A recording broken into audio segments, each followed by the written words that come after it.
With a trip to the AFC Championship on the line, the Houston Texans went to Foxborough believing their elite defense could carry them to the Super Bowl. The only real question was whether CJ Stroud could simply avoid the mistakes he made against the Steelers. Instead, Stroud gave the Texans one of the worst quarterback performances in recent playoff history. After an already shaky wildcard game against Pittsburgh where Stroud fumbled 5 times, losing 2 of them, and threw a red zone interception, the warning signs were there. But against New England, everything completely unraveled. In a 28-16 loss to the Patriots, Stroud completed just 42% of his passes, throwing 4 interceptions all in the first half, and finished the game with a passer rating of 28, which is the lowest by a playoff quarterback since 2015. Incredibly, had he just spiked the ball on every single pass attempt, his passer rating would have actually been 10 points higher. In this film breakdown, we're diving into exactly what went wrong in this one, how much the weather and injuries played a part in Stroud's struggles, and ultimately if the decision should have been made to bench CJ in this game. If you enjoy detailed film breakdowns like this, make sure to like the video and subscribe to the channel, as I'll be dropping more in-depth analysis throughout the entire NFL playoffs. Now, let's roll the tape. So, Houston gets the ball on their first offensive play of the game. This is after they were able to get a stop against New England on their first drive of the game. And I love the play call here from Houston, looking to get an easy completion for Stroud. Isn't able to hook up with the receiver, though the ball is behind him. You know, after the game that he had against Pittsburgh, you want to try to get him in a rhythm early. So again, I love the play call here. I love the design. So they catch New England in a fire zone blitz. So you're going to see it safety coming from depth, dropping here. They're selling zone away. So 48, who would be defending the flat here, isn't sure if it's a run. The bootleg action holds him slightly here. As soon as he realizes it's a pass, he's going to try to bail. It's already too late. You have 19 here who's going to get out into the flat here. And again, this one could be on the weather, but the ball just slips behind him. He isn't able to hook up on it. So not a great start, missing the first throw of the game on an open throw. But again, with the elements, you have to know that that's going to happen. There's going to be some variance there. But again, nonetheless, love the play call. Us unable to hook up for the first one. First offensive third down for the Texans in this one. They catch another fire zone play. So you're going to see here on the snap of the ball, you're getting these defenders blitzing from depth. So they send, it looks like 6 on pressure here. You have Christian Kirk, who does a great job of recognizing if these two are coming, he has to be potentially hot. Him and CJ are on the same page. He's running a curl route right around the sticks. CJ throws it with great timing here. So soon as Kirk turns around, you can see CJ already throwing the ball. Tons of space here for Christian Kirk to work with. Unfortunately, again, with the elements, hits him right in the chest, slips up. Luckily, not intercepted, but again, this one is not on CJ. It's a great decision, great anticipation. On-time ball, on target, just can't hook up again. Tough elements, but this is what you have to deal with going on the road in the playoffs. You're getting into January, early February. You're going to have to deal with some games that are going to be cold. They're going to be wet. You might have some snow. It's just a reality of playoff football. So after a Texans punt, Drake May goes down, scores a passing touchdown. So now you're down 7 on the road. Here's a good point to call out here that, again, as I mentioned with the injuries, Nico Collins missing in this one. Later in the game, they lose Dalton Schultz. So you're getting down receiving options that obviously don't help the Texans offense. But you do have Jaden Higgins here lined up to the top of the screen, which is where the ball ends up going. Now, unfortunately, this is going to be one that CJ wants back because I think Higgins does a great job on this route. So as I play here, he sells that inside release. It's not the greatest release, but he is going against the veteran, slower Carlton Davis. He also has a height advantage here. So as I get here, you see he has a step on Carlton Davis. CJ Stroud has already thrown the ball. Now, if he can get enough air to layer this out in front of it, you could potentially drop it in the bucket for Jaden Higgins, or I think he can just put it high up in the air where he can get a jump ball essentially over Carlton Davis, and Higgins might be able to come down with it. Instead, he kind of underthrows it, almost like tries to put it on his back shoulder. He's lucky Higgins kind of plays through the contact here to help break this up, or this is probably going to be an interception from Carlton Davis. So one that CJ is going to want back. Again, because it's not extremely open, but there's enough there to give a guy like Jaden Higgins a shot. Unfortunately, can't come up with it, and luckily, not an interception, but It's not off to a great start here in this one for CJ.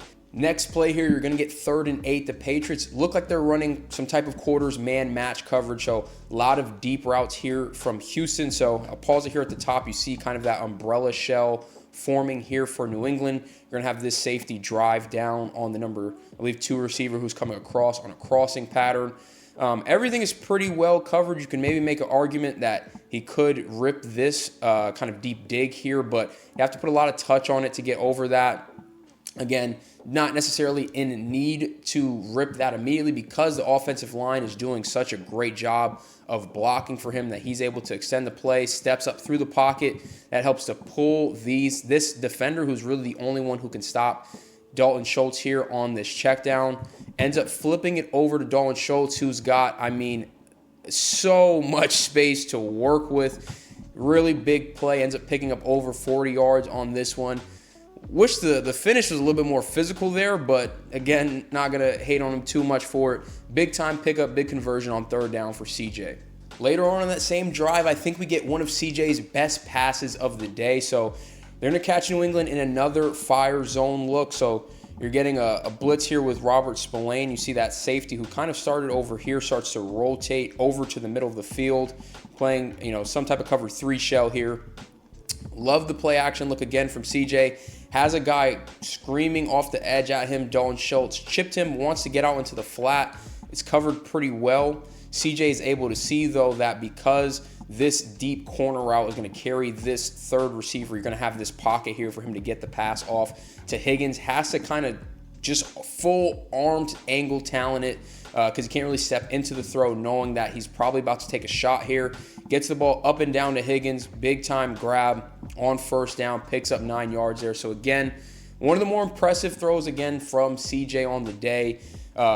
Given the pressure look and having to really just quickly flip it out there to Jaden Higgins. So after some pre-snap penalties, however, they end up in a 3rd and goal from the 6, and this is another play that CJ is going to want back. So you get quick motion there from Christian Kirk going from the slot out to the number 1 there at the top of the screen. The Patriots are running kind of a mix, like a hybrid, man and zone concept, really heavily emphasized on trying to protect the goal line, obviously on 3rd and goal. So you're going to see on the snap of the ball, again, only a 3-man rush. And you've got some zone defenders who are just kind of sitting there at the goal line, while other defenders are going to be playing, kind of man-to-man coverage here, man-to-man coverage here as well. Really, what you want to look is Jaden Higgins is going to be running a deep corner route towards the back of the end zone. This safety has his eyes in the backfield and hisses a wide open touchdown. If I pause it right there, you can see he puts the mailbox up. This is an easy pitch and catch. CJ, unfortunately, doesn't see it. Ends up trying to step up into the pocket, tries to make a throw. It's really not going to be there for Woody Marks. So one that he absolutely is going to want back, a busted coverage there from the Patriots that he does not make them pay for. And the Texans end up having to settle for 3 in a drive that stalled out at the 1-yard line. On the next drive for the Patriots, however, the Texans defense, as advertised, come into play. You've got Danielle Hunter at the top, who absolutely wrecks this pass play. He's going to fight through a chip block there. As Drake May tries to step up into the pocket, you can see he gets his arm right on the football, ends up forcing a fumble, and boy, the Patriots are lucky this was not recovered by the Texans. Will Campbell's able to get on it, so it sets up another punt going back to the Texans. They should have good field position as a result. After a 4th and 1 conversion, this is where things really started to go wrong for CJ. This is his first interception of the game, and there's a couple of things that I don't like about the play, and some things I like about it schematically. Some of it might be on CJ or is the scheme. Again, I'm not 100% sure. I'm not in the room, so I don't want to speculate. The first thing I have an issue with, the play fake to no one, can't be doing that. There's no need. If we're not going to actually sell the run fake and we're just going to, kind of step up here and get out on a check down, we don't need to be sticking the ball out here like we're run faking as Nick Chubb is going in the opposite direction. That is unnecessary. It forces him not to, allow himself to throw something quick, or just in general have his eyes on the defensive secondary, which, as you can see, is dropping into that quarters umbrella shell coverage. Now, from a route perspective, I do like this play a lot because you'll see here, Christian Kirk is kind of running this like a hitch that turns into a rail route where he kind of wheels it up the sideline. Because he settles on the hitch first, the corner on the outside here sees that, but also knows that he has a route pressing vertically. And in quarters, you can kind of get a little bit more, you can attach more is what I'm trying to say on routes that are pressing at you vertically. So you're going to see he kind of takes that step inside to help out as this safety potentially pushes over some. That opens up that void for that kind of rail type route for Christian Kirk. I mean, it's there. If he just throws this with any type of zip on it, he can, put it right at the NFL divisional shield, and Christian Kirk picks up a first down most likely. Maybe he can get some rack if he can get it out there fast enough. Now, unfortunately, he just lobs it up there for Carlton Davis, who's able to go over and pick it out of his, his zone and quarters. And, there wasn't enough pressure, in my opinion, for him to kind of throw the pass like that. And if we go back and watch this, you see there is some pressure coming off the edge here. I believe this is K'Lavon Chase on. But CJ Stroud can easily step and deliver that ball with a ton more zip on it. I mean, he just throws up a duck, honestly, that Carlton Davis easily intercepts. So, again, I don't love the play fake to no one, but I do love the route concept, and it's just a bad ball. There's no other way to put it. However, once again, this Texans defense steps up and bails the offense out. You're going to have number 72 here. This is Togiai, the defensive tackle. He punches the ball out from Drake May, who clearly there was some miscommunication. You see he pivots out and tries to hand the ball off to the right side of the formation. Ramondre goes the opposite way that Drake was looking to hand the ball off to. Drake just turns, tries to make something happen, and gets the ball punched out, recovered by the Texans, and they get the ball back for their offense deep into Patriots territory. So just a few plays later now, Stroud with the ball in the red zone on third down. Great recognition. Again, I love the play call here from the Texans. You're getting that heavy pressure to look. So they have man-beating routes across the board, anticipating that you're probably going to get cover zero, which is what they do. The Patriots end up sending 8 on this pass rush, so you've got 3 one-on-one matchups here. And really, I think you can pick either of these two to the top of the screen that get open. You have this one-step slant route, which I think gets open, but he ends up going to Christian Kirk on this kind of outbreaking corner route, which ends up being a touchdown. It's a well-thrown ball from Stroud. Gets it up, out, and on Kirk's chest, able to pick up the touchdown.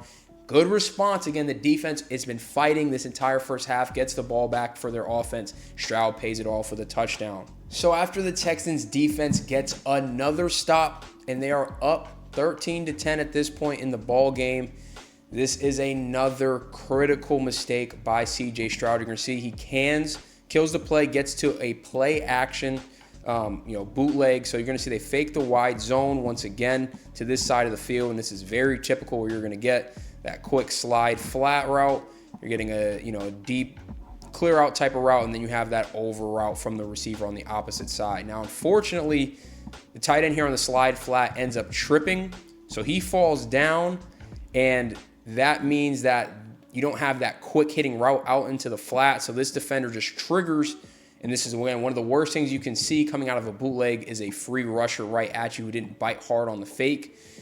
At this moment in time, as much as I see that this route looks like it could potentially get open, CJ has got to throw this ball away, throw it in the dirt at this tight end so it's not intentional grounding. You live to play another down. Again, this is the first play, 1st and 10 after a Patriots punt. Instead, I mean, you just can't throw the ball straight up into the air like that. I understand he's trying to make a play, but like I said, coming into this game with this defense playing as well as they are, and with the performance that he had last week against Pittsburgh, someone in that coaching staff, someone on that team needs to get in his ear and just, calm him down and say, we don't need you to be Superman.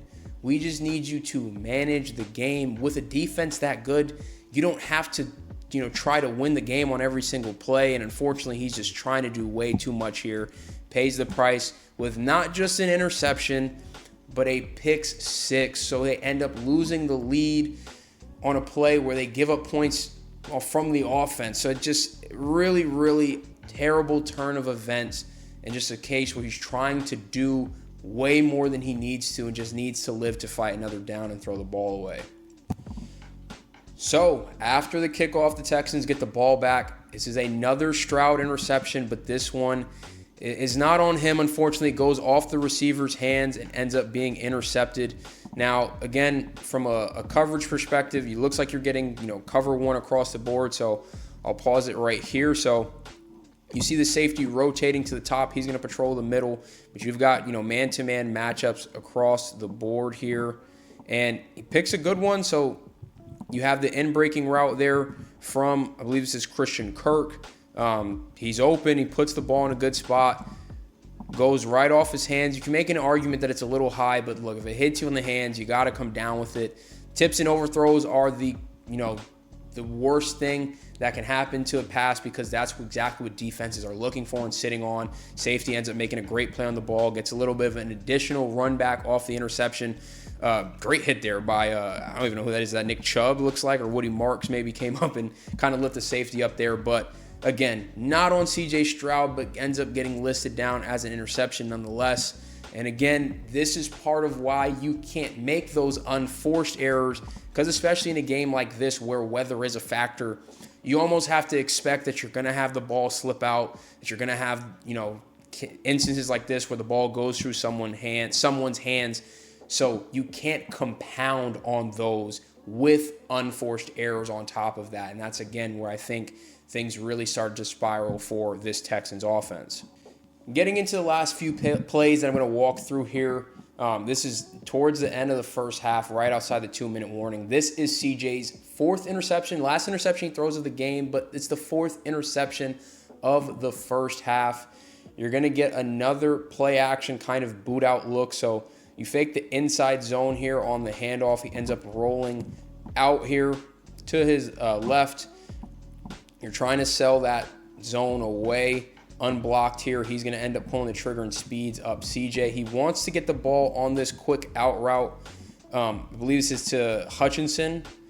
He's just staring it down the whole way. It's a great play by the corner, but again, it's bad ball placement. This ball can never, ever, ever be thrown inside. It's the only way that a DB is ever going to be able to make a play and jump this route or get a PBU is if you throw it inside and he can jump it, which is exactly what happens. Picks up an interception. It's Carlton Davis's second interception of the game. Again, veteran corner making a big play for his defense, but this is just the throw that you can't make. It's a clear rule. This type of pass cannot be thrown inside. And I think at this point, Stroud was, if he wasn't rattled before, he's 100% rattled now. And how he finishes out the first half, I think, is a clear indication of that. I say that is a clear indication that he was rattled because after another 3-and-out forced by this Texans defense, the next three passes that CJ Stroud throws all hit the dirt. First one here, you're catching another cover 3 look from the Patriots. So on the snap of the ball, you're going to see you had a kind of a too high safety look. This safety rotates down. This safety rotates to the middle of the field. You have that cover 3 look. Where the ball is trying to go is on this deep in route to Jaden Higgins. It's thrown, with great timing and anticipation on the break. You see CJ already throwing the ball. This is a correct read and look because you see these defenders kind of attached to this hitch route underneath, and it skips to him.